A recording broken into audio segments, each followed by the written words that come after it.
3.38% growth rate. Gross tax revenues collections.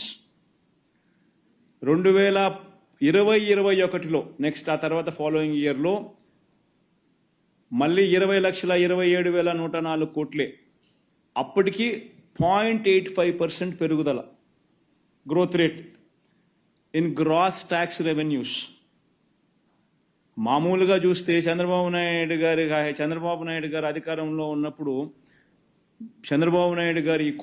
అధికారంలో ఉన్నప్పుడు కానీ జగన్మోహన్ రెడ్డి సంబంధించిన కోవిడ్ టైం తీసేస్తే మామూలుగా గ్రోత్ రేట్ అనేది ఖచ్చితంగా 18%, 17% ఆ రకంగా గ్రోత్ రేట్ ఉంటుంది గ్రాస్ ట్యాక్స్ రెవెన్యూస్ కలెక్టెడ్ అనేది. అటువంటిది 2 సంవత్సరాలు కోవిడ్ వల్ల కేంద్రానికి రావాల్సిన గ్రాస్ ట్యాక్స్ రెవెన్యూస్ 2019-20లో -3.38%, 2020-21లో 0.85% గ్రోత్ రేట్ మాత్రమే నమోదైన పరిస్థితి. అటువంటి పరిస్థితిలో దాని ఇంపాక్ట్ ఏమిటో తెలుసా? రాష్ట్రానికి వచ్చే డెవల్యూషన్స్ తగ్గుతాయి. రాష్ట్రానికి వచ్చే డెవల్యూషన్స్ చంద్రబాబు నాయుడు గారి హయాంలో రాష్ట్రానికి 3.72% షేర్ ఆఫ్ జిఎస్డిపి రాష్ట్రానికి వస్తే మన హయాంలో షేర్ ఆఫ్ డెవల్యూషన్స్ రాష్ట్రానికి వచ్చింది జిఎస్డిపిలో కంపేర్ చేస్తే కేవలం 2.92%.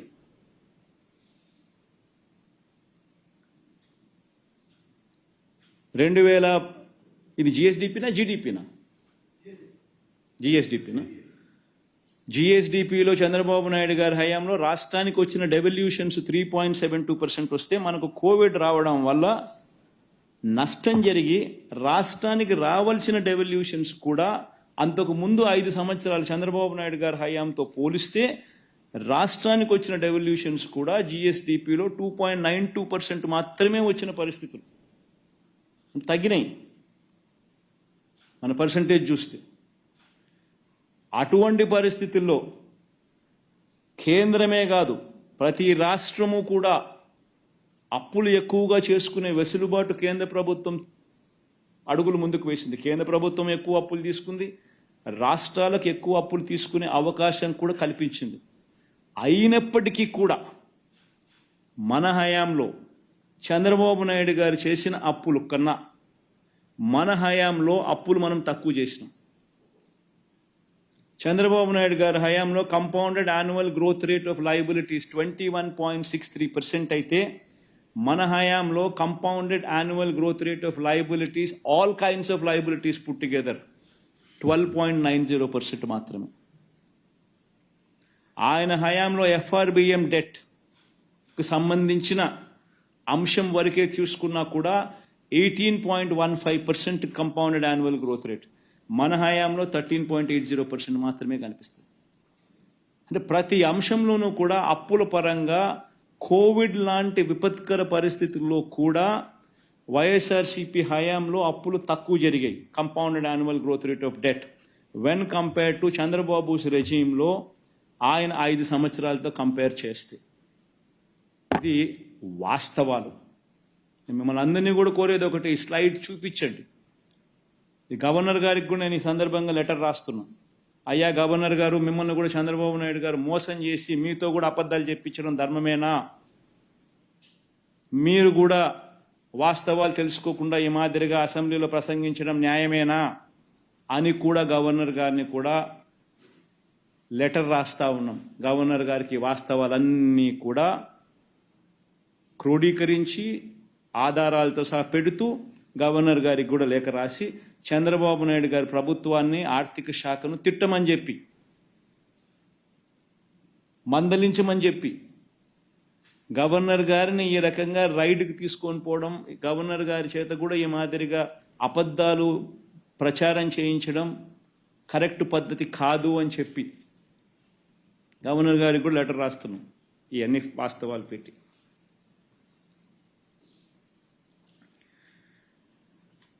ఇవన్నీ కూడా ఎందుకు చెప్పాల్సి వస్తూ ఉందనంటే కోవిడ్ లాంటి విపత్కర పరిస్థితుల్లో కూడా, ఇన్ఫ్యాక్ట్ మేము అధికారంలోకి వచ్చేసరికి 2019 మే 30న మేము అధికారంలోకి వచ్చేసరికి అప్పటిలో రాష్ట్ర ఖజానాలో కేవలం 100 కోట్ల రూపాయలు. ఈనాడు మే 30, 2013 రాసిన స్టోరీ ఇది. ఖజానాలో ఉన్నవి కేవలం 100 కోట్లే. ఈ నెల ప్రభుత్వానికి అవసరమైంది 5,000 కోట్లు. ఓవర్ డ్రాఫ్ట్ సాయంతోనే జీతాలు, పెన్షన్లు, సామాజిక పెన్షన్లకు 1,200 కోట్లు అవసరం. ఎలా రాష్ట్రం, అతలాకుతలం రాష్ట్రం అని చెప్పి రాసిన ఈనాడు. ఇలాంటి పరిస్థితిలో తెలుగుదేశం పార్టీకి సంబంధించిన అధికార పత్రిక ఈనాడు రాసిన వార్త. ఇలాంటి పరిస్థితుల్లో కూడా మేము పూర్తి బడ్జెట్ ప్రవేశపెట్టాం. ఇలాంటి పరిస్థితుల్లో కూడా జూలై 12న రాష్ట్రంలో ఇక్కడ పూర్తి బడ్జెట్ ప్రవేశపెట్టడం జరిగింది. 2019-20కి సంబంధించి 2,27,975 కోట్ల రూపాయలని చెప్పి పేర్కొనడం జరిగింది. పేర్కొనడమే కాదు, బడ్జెట్ డాక్యుమెంట్లో వాల్యూమ్ 5, వాల్యూమ్ 6కి సంబంధించిన డేటా కూడా పెట్టడం జరిగింది. ఆ వాల్యూమ్ 5, వాల్యూమ్ 6లో రాష్ట్ర ప్రభుత్వానికి ఉన్న అప్పులు ఎంత, స్టేట్ గవర్నమెంట్ గ్యారంటీడ్ డెట్ ఎంత వంటి అంశాలను కూడా బడ్జెట్ డాక్యుమెంట్లో ప్రవేశపెడుతూ పూర్తి బడ్జెట్ ప్రవేశపెట్టడం జరిగింది. అలాంటి విపత్కర పరిస్థితుల్లో కూడా. అంతేకాదు, ప్రవేశపెట్టడమే కాదు, ప్రజలకు చెప్పిన ప్రతి పథకము కూడా, మేనిఫెస్టోలో చెప్పిన ప్రతి హామీని కూడా మొట్టమొదటిసారిగా ఏ నెలలో ఏ పథకం ఇస్తాము అని చెప్పి క్యాలెండర్ ఇచ్చి క్రమం తప్పకుండా 2,71,000 కోట్ల రూపాయలు డీబీటీ ద్వారా ప్రతి అర్హుడికి కులం చూడకుండా, మతం చూడకుండా, రాజకీయాలు చూడకుండా, పార్టీలు చూడకుండా, మరొకసారి చెప్తాను, పార్టీలు చూడకుండా డోర్ డెలివరీ చేశాం. మాకు ఓటు వేయని వారికి కూడా ఇంటికి వెళ్ళి తలుపు తట్టి మరీ డోర్ డెలివరీ చేశాం. ఏ నెల ఏ పథకం ఇస్తున్నామో ముందే చెప్పి బటన్ నొక్కి మరి చంద్రబాబు నాయుడు ఏం చేస్తా ఉన్నాడు? ఆయన చేసేది ధర్మమేనా? ఆయన చేసేది న్యాయమేనా?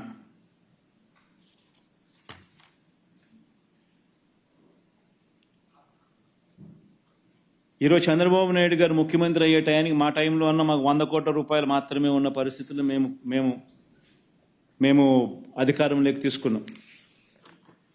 2019 మే 30న మేము అధికారం వచ్చేసరికి అప్పట్లో రాష్ట్ర ఖజానాలో ఉన్నది కేవలం 100 కోట్ల రూపాయలు.